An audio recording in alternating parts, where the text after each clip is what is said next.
Hello बच्चों, स्वागत है आपका अपनी classes exam study with you में। जैसे कहते हैं हम लोगों ने जो है वो काफ़ी सारे इंपॉर्टेंट क्वेश्चन जो है पढ़ लिए थे। आज हम जो क्लास 10th और 12th के लिए जो है वो एनसीईआरटी संबंधित कुछ हिंदी के महत्वपूर्ण क्वेश्चन आप लोगों के लिए लेकर आए हैं। ठीक है, आज हम देखते हैं तो कवि परिचय, लेखक परिचय की इतनी भी रचना है उनको आपको बिल्कुल शॉर्ट ट्रिक से याद करवाने की पूरी कोशिश हम लोग की रहेगी। ठीक है, तो बिना किसी देरी के हम आज का वीडियो स्टार्ट करते हैं। आपको वीडियो पसंद आती है हम लोगों की बिल्कुल, तो आप इसको जो है वो वीडियो को लाइक करें, शेयर करें और चैनल को सब्सक्राइब करना ना भूलें। ठीक है, तो हम स्टार्ट करते हैं। तो आज का हम देखते हैं पहला हमारा क्या बोल रहा है, सूरदास। तो सूरदास की हमने दो रचना ली है यहाँ पर, कौन कौन सी, सूरसागर और सूरधारा वाली। ठीक है, तो इसको शॉर्ट में हम देखते हैं। तो क्या बोल रहे हैं कि सूरदास के सुर से कौन सा क्या हुआ था, तो सूरसागर बना था भैया, और सूरसागर से ही क्या बना था भैया, सूरसागर से सूरसारा वाली बनी थी। मतलब सूरदास के सुर से सूरसागर बना और सूरसागर से ही सूरसारा वाली बनी थी। ठीक है, अगला देखते हैं तुलसीदास। तुलसीदास जी क्या कहते हैं कि तुलसीदास ने अपने गीतों में गीतावली गाई जिससे रामचरितमानस का निर्माण हुआ। ठीक है, तुलसीदास की दो रचना कौन कौन सी हुई, गीतावली और रामचरितमानस। को याद करेंगे। ट्रिक क्या है कि तुलसीदास ने अपने गीतों में गीतावली गाई थी जिससे कि रामचरितमानस का निर्माण हुआ था। ठीक है, अगला हम देखते हैं तो जयशंकर प्रसाद। जयशंकर प्रसाद क्या बोल रहे हैं कि जयशंकर कामयानी की लहरों में बह गए थे। ठीक है, याद रखने की शॉर्ट ट्रिक है, कामयानी और लहरें दो उसमें क्या है भैया, जो है आपकी रचना है किसकी, जयशंकर प्रसाद की।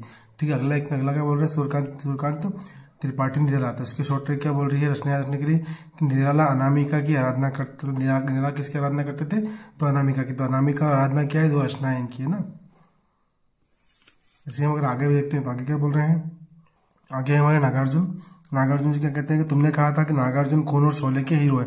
तो तुमने कहा था इनकी रचना और खून और शोले इनकी दूसरी रचना है। ठीक है, तो याद रखने की शॉर्ट ट्रिक क्या है इनको कि नागार्जुन ने कहा था कि तुमने कहा था कि नागार्जुन जो है वो खून और शोले दोनों के हीरो हैं। ठीक है, अगला है मंगलेश डबराल। मंगलेश डबराल नए राइटर हैं। ठीक है, नए पहली बार आए लगभग ये आप लोगों के, अगर देखें हम लोग पढ़ेंगे, आप लोगों ने पढ़ा होगा तो पहली बार आप लोगों के सामने आ रहे होंगे। ठीक है, बाकी आते हैं बोर्ड एग्जाम में काफी बार। ठीक है, तो हम आगे देखते हैं, आगे बोला नेक्स्ट हम लोग मंगलेश डबराल का कि मंगलेश हम तो देखते हैं वह घर का रास्ता है। मतलब हम जो देखते हैं वो क्या है, मंगलेश के घर का रास्ता है। ठीक है, अगला है स्वयं प्रकाश। ठीक है, स्वयं प्रकाश क्या कहते हैं कि स्वयं प्रकाश ने जलते हुए जहाज पर ईंधन डाला। जलते हुए जहाज एक रचना हुआ आपकी, ईंधन दूसरी रचना आपकी हो जाएगी। ठीक है, ऐसी दो रचना बोर्ड एग्जाम में पूछते हैं वो, तो आपको दो रचना की याद रखनी शॉर्ट ट्रिक से। आप चाहें तो इसका स्क्रीनशॉट ले सकते हैं, है ना। अगला क्या है, क्वेश्चन नंबर 8 क्या बोल रहा है आप लोगों का कि रामवृक्ष बेनीपुरी। अब रामवृक्ष बेनीपुरी की चिता के फूल लाल तारों के जैसे दिख रहे थे। ठीक है, तो रामवृक्ष बेनीपुरी की दो रचना कौन कौन सी हुई, चिता के फूल और लाल तारों। ठीक है, दो रचना इनकी हो गई। आगे बढ़ते हैं हम, तो आगे क्या है भैया हम लोग आगे देखते हैं हम लोगों का। आगे हमारे यशपाल जी। यशपाल जी क्या कहते हैं, दिव्या ने यशपाल को ज्ञान दान दिया। मतलब दिव्या कौन है, एक रचना हुई यशपाल जी की और दूसरा ज्ञान दान है ना। दो रचना इनकी क्या है, यशपाल जी की हो गई है। तो अगर देखते हैं हम लास्ट हम लोग सुई, अगर देखते हैं अगला हमारा, तो मन्नू भंडारी क्या बोल रहे हैं कि मन्नू भंडारी बिना दीवारों के घर में रहती थी, फिर भी उनके चेहरों पर एक इंच मुस्कान थी। मतलब बिना दीवारों का घर उनकी रचना और एक इंच मुस्कान की दूसरी रचना हो गई। ठीक है, इसमें अगला क्या बोल रहे हैं हम उसमें कि भदंत आनंद कौशल्य। भदंत आनंद कौशल्य क्या बोल रहे हैं कि यदि बाबा ना होते तो भदंत आनंद को रेल का टिकट नहीं मिल पाता था। तो ये बाबा ना होते एक रचना हो गई है। ठीक है, और दूसरी रचना क्या है, रेल का टिकट, है ना। इसी के साथ हम अगर आगे बढ़ते हैं तो देखते हैं क्या बोल रहा है आगे हम लोगों का क्वेश्चन देखते हैं आगे का हमारा। तो पहला क्वेश्चन जो मोस्ट इंपोर्टेंट क्वेश्चन जो आपके एग्जाम में डेफिनेटली आने ही आने, उन क्वेश्चन को मिलिए आज। तो पहला क्वेश्चन क्या है, गद्य किसे कहते हैं। ठीक है, तो गद्य क्या है, गद्य हमारी स्वाभाविक अभिव्यक्ति है।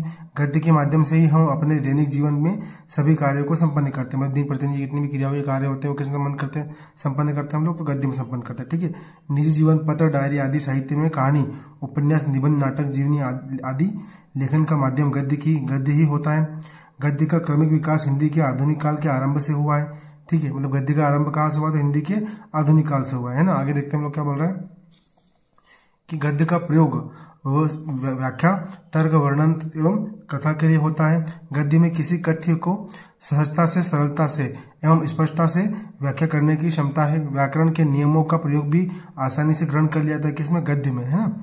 गद्य प्रयोग और प्रयोजन की दृष्टि से 3 प्रकार के होते हैं। गद्य कितने प्रकार के होते हैं, तो गद्य 3 प्रकार के। दूसरा क्वेश्चन में हम लोग बन रहे हैं हमने से पढ़ा गद्य होता क्या है, गद्य का स्वरूप कैसा होता है। ठीक है, ये पढ़ लिया हम लोगों ने। और उसका देखते हैं गद्य के प्रकार कैसे होते हैं। मतलब इसमें 3 क्वेश्चन हम लोग जो वो क्लियर हो रहे हैं। ठीक है, तो गद्य के प्रकार देखते हैं हम लोग। गद्य कितने प्रकार होते हैं, 3 प्रकार होते हैं गद्य। कौन कौन से 3 प्रकार होते हैं देखते हैं हम लोग। ठीक है, देखिए पहला प्रकार क्या बोल रहा है कि दैनिक क्रियाकलाप की भाषा। मतलब गद्य में कैसी भाषा होती है, दैनिक क्रियाकलाप की भाषा होती है। दूसरा क्या है, शास्त्र या तर्क की भाषा। मतलब वह पुराना होता है, इसमें शास्त्र और तर्क की भाषा होती है। और तीसरा क्या बोल रहा है, साहित्यिक भाषा। मतलब वह पुराने समय का है, हिंदी साहित्य का है। ठीक है, आधुनिक हिंदी का है, तो इसमें क्या बोलेंगे हम लोग, साहित्यिक भाषा बोलेंगे। सो अगला क्वेश्चन देखते हैं हम लोग। हमारा आज का अगला क्वेश्चन क्या बोल रहा है, अगला क्वेश्चन बोल रहा है नाटक किसे कहते हैं, नाटक के तत्व भी लिखिए। ठीक है, नाटक क्या बोल रहा है कि रंगमंच पर प्रस्तुति के लिए किसी कथा को जब केवल पात्रों के संवादों के माध्यम से प्रस्तुत किया जाता है, ठीक है, किया जाता है, तो वह रचना नाटक कहलाती है। नाटक में अभिनय का विशेष महत्व होता है। अभिनय मतलब जो नाटक को निभाता है या करता है, ठीक होता है। नाटक के निम्नलिखित 6 तत्व होते हैं, ठीक है। अगला क्वेश्चन देखते हैं हम लोग क्या बोल रहा है। हम लोग इसी के अंदर बन रहा है कि नाटक के कितने तत्व होते हैं। तो नाटक के 6 तत्व होते हैं। पहला कौन सा होता है? कथा वस्तु। दूसरा होता है पात्र, ठीक है। पात्र के अंदर देखते हैं कथोपकथन और संवाद भी आता है, ठीक है। चौथा होता है देशकाल, ठीक है। पांचवा होता है उद्देश्य और छठा क्या बोल रहा है? रंगमंचयिता, ठीक है। तीसरा पॉइंट इसका जो था वो क्या था? कथोपकथन संवाद होता है ना। तो अगला क्वेश्चन क्या बोल रहा है हम लोगों का? अगला क्वेश्चन बोल रहा है एकांकी के कितने तत्व माने गए हैं। तो एकांकी के तत्व निम्नलिखित बताए गए हैं। पहला है कथा वस्तु, दूसरा कथोपकथन या संवाद, तीसरा है पात्र या चरित्र चित्रण, ठीक है। अगला क्या बोला? देशकाल या वातावरण। नेक्स्ट है भाषा शैली और लास्ट है हम लोगों का जो है लास्ट सेकंड हम लोग का है वो उद्देश्य। सबसे लास्ट वाला क्या है? रंगमंचयिता, ठीक है। तो भाई हम लोगों ने देखा भी नाटक और एकांकी दोनों के जो है वो तत्व जो है वो सिमिलर होते हैं, मतलब कि सेम होते हैं, ठीक है, आए हैं, ठीक है। ये आप लोगों के समक्ष यही आपके सारे इसमें भी आएंगे, है ना। अगला आगे बढ़ते हैं हम लोग। हमारा आगे कोई अगला क्वेश्चन क्या है कि उपन्यास किसे कहते हैं? 2 उपन्यासकारों के नाम लिखिए। उपन्यास कथा का वह स्वरूप है जिसमें जीवन का विशद चित्रण होता है। पात्रों के जीवन की विस्तृत झांकी प्रस्तुत कर उपन्यासकार एक और तो मानव चरित्र को व्यतीत करता है और दूसरी ओर अपने समय की प्रवृत्तियों का चित्रण करते हैं। कौन में? उपन्यासकार में, ठीक है। हमें कुछ सोचने पर विवश कर देते हैं। प्रेमचंद्र, जयशंकर प्रसाद, यशपाल, मन्नू भंडारी 4 प्रसिद्ध उपन्यासकारक हैं, उपन्यासकार हैं। कौन कौन से हैं? मुंशी प्रेमचंद्र, जयशंकर प्रसाद है, यशपाल है, मन्नू भंडारी है, ठीक है, जिनके अष्टनाम लोगों ने पढ़े थे अभी।